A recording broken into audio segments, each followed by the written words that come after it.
I am not a historian, but neither are you. So, how about we, the people, learn this stuff together? Welcome to US 101. And I know it's been about 3.5 years, but I feel like all good first videos eventually deserve a sequel.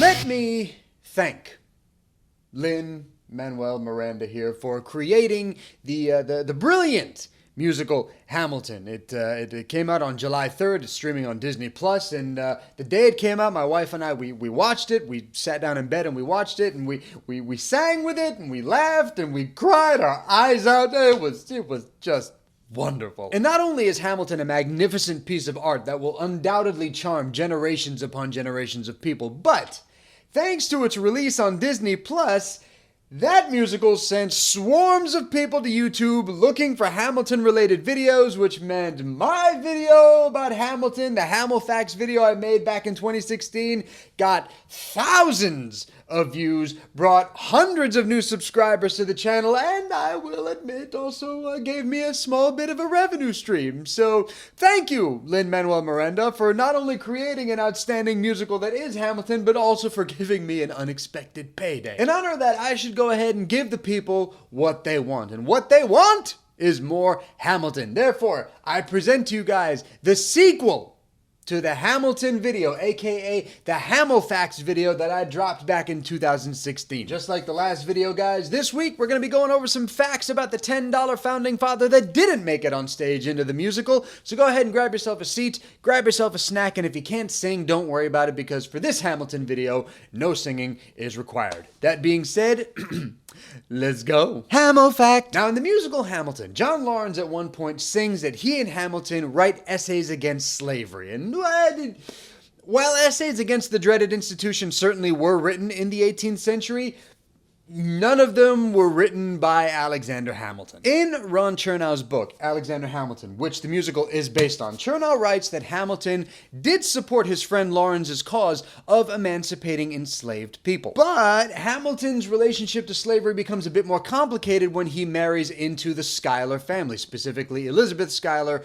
daughter of Philip Schuyler, who becomes his father-in-law, who also at one point in time owned as many as 27 slaves. Moreover, guys, in 1795, Schuyler told his son-in-law Alexander Hamilton that, quote, "A Negro boy and woman are engaged for you," end quote, and that Hamilton sent his father-in-law $250 for, quote, "2 Negro servants purchased by him for me," end quote. However, it should also be noted that this purchasing of enslaved people may not have actually been for Hamilton himself, but for his sister-in-law Angelica and her husband John Church when they moved to New York from England. See, so while the enslaved people might not have belonged to Hamilton himself, he apparently assisted in the transaction. I know, it's kind of hard to hear, especially considering that Alexander Hamilton was also a member of New York's Manumission Society. The Manumission Society, for those of you that don't know, was a society in New York City that campaigned for the end of slavery, set up a school to educate young black children,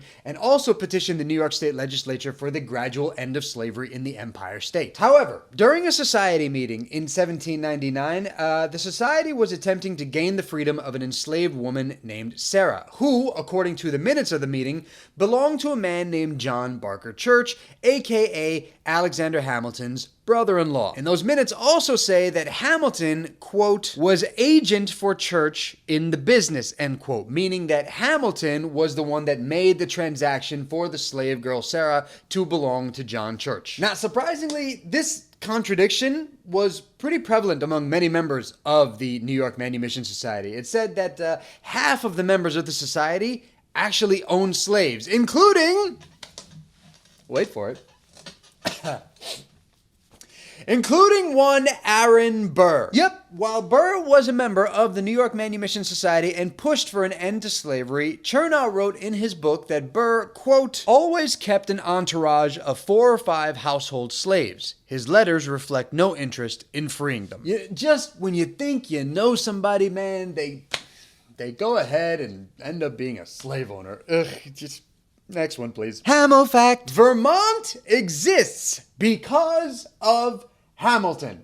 Actually, that's not true at all. But Alexander Hamilton was someone that championed Vermont becoming a state that was recognized by the Union and spearheaded a deal that would lead to the Green Mountain State existing. Let me give you the backstory. So, prior to the Revolutionary War, both New York and New Hampshire have got their eyes on a piece of land that they're hoping to lay claim to. That piece of land would eventually become the state of Vermont. So King George III steps in 1764 and says that the land west of the Connecticut River, that river, by the way, would also serve as the border between New Hampshire and Vermont, but any land west of the Connecticut River belongs to New York. So New Yorkers are jubilant, except for the fact that everyone living on that land that now belongs to New York, according to the king, were former New Hampshireites, New Hampshirites, New Hampshirers, New Hampshireans, those people aren't too fond of the fact that their land grants aren't being recognized by the state of New York. So these people actually end up taking up arms against the people of New York, which is actually where we get the famous American militia known as the Green Mountain Boys. Cut to 1777, when the people living on that land, the land known as Vermont, because Vermont is French for Green Mountain, decide to go ahead and claim that they are an independent state, which pisses off New Yorkers, because New Yorkers are like, you can't be an independent state. You guys belong to us by royal decree. That is our land. You are New Yorkers. You are not Vermonters. Vermontites? Vermontians? Ugh. Those people decide in 1777 to petition the Continental Congress and ask them, hey, can you please recognize us as an independent state? We would very much like that. And the Continental Congress does no such thing. And for the next 14 years, guys, 14 years from 1777 to 1791, what happens in that span of time? The Revolutionary War ends. We have a United States. The Constitution is made. But in that 14-year span, Vermont is just kind of hanging out as its own independent republic. And at one point, though, they actually did go to Canada. And we're like, hey, look, these people, the United States, they don't want us. They don't recognize us as our own thing. Would you mind absorbing us, Canada? Please, that would be very nice. But Canada was just like, oh no, hey, you're not really vibing with what we're trying to build over here, eh? So thanks, but no thanks there, bud. So who steps in to fix this issue? That would be one Alexander Hamilton. See, Hamilton felt that if a British-ruled Vermont was just hanging out right next to the newly free and independent United States, that would pose as a security threat to these new states, right? So in 1787, Hamilton presents a bill to the New York State Senate basically saying, look, just let them be their own independent state and welcome them into the Union. Make them one of us.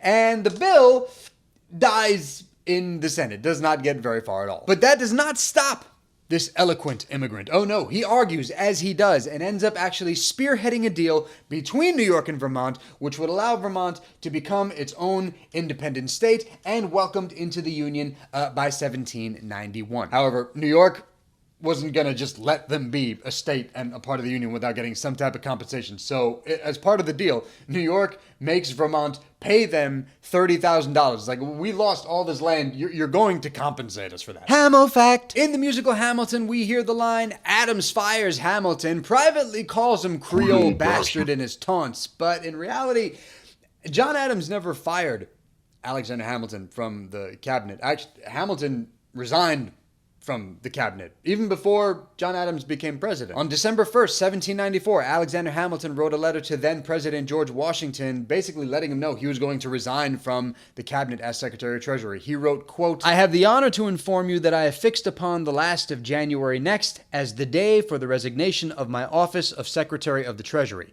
I make the communication now that there may be time to mature such an arrangement as shall appear to you proper to meet the vacancy when it occurs. And Washington replied back on February 2nd, 1795, and in his response, he accepts Hamilton's resignation and he showers him with praise as he wrote, quote, in every relation which you have borne to me, I have found that my confidence in your talents, exertions, and integrity has been well placed. John Adams takes the office of president in 1797. But Hamilton, being the guy that he is, which is a bit of an arrogant prick, goes ahead and writes Adams a long, lengthy letter, basically explaining to him how his administration and every office within the administration should work. In fact, John Adams said of Hamilton's letter that it contained, quote, a whole system of instruction of conduct for the president, the Senate, and the House of Representatives. I read it very deliberately and really thought the man was in a delirium. I despised and detested the letter too much to take a copy of it. So yeah, John Adams didn't have Hamilton in his cabinet, but the two of them were basically at odds throughout the entire time Adams was president. And this runs everything from when Hamilton basically was in charge of the entire army and wanted to invade and conquer Spanish-run Florida so that there could be additional defenses in the event of a French invasion, all the way to the gigantic pamphlet that he wrote about Adams, which basically ended his presidency. You know, the part in the musical where he says, "Sit down, John, you fat mother." The pamphlet was a little longer than that. In fact, that pamphlet was 54 pages long. Hamilton basically wrote a book letting everybody know why Adams was not fit to run the United States anymore. So there you go, guys. Just a few more facts about Alexander Hamilton that didn't make it into the musical, but I still find just as interesting, and in fact, slightly more interesting than some of the stuff that's in the musical. So now it's your turn. Go ahead and take your shot down below in the comment section. Let me know what things, what facts, what thoughts you have about Alexander Hamilton, things you love about him, things you hate about him. Let me know what your thoughts are on the $10 Founding Father down below. That is it for this episode of US 101, guys. Thank you so much for hanging out with me this week. And again, to all of you guys that found this channel because of Alexander Hamilton and Hamilton the musical, so on and so forth, and subscribe to the channel, welcome. Thank you for the support. I sincerely appreciate it. And don't hesitate to let people know to subscribe to US 101 if they're fans of US history. Guys, we are this close to 10,000 subscribers. Let's get the word out there and let's get people subscribing to US 101. Also, thanks to all of you that leave comments, like the videos, share the videos. Guys, I cannot thank you enough for the continued support for this channel. And yeah, we're going to see you next week for an all new episode of Us 101. So until then, I am all done. You're like me. I'm never satisfied unless I have a really good sandwich.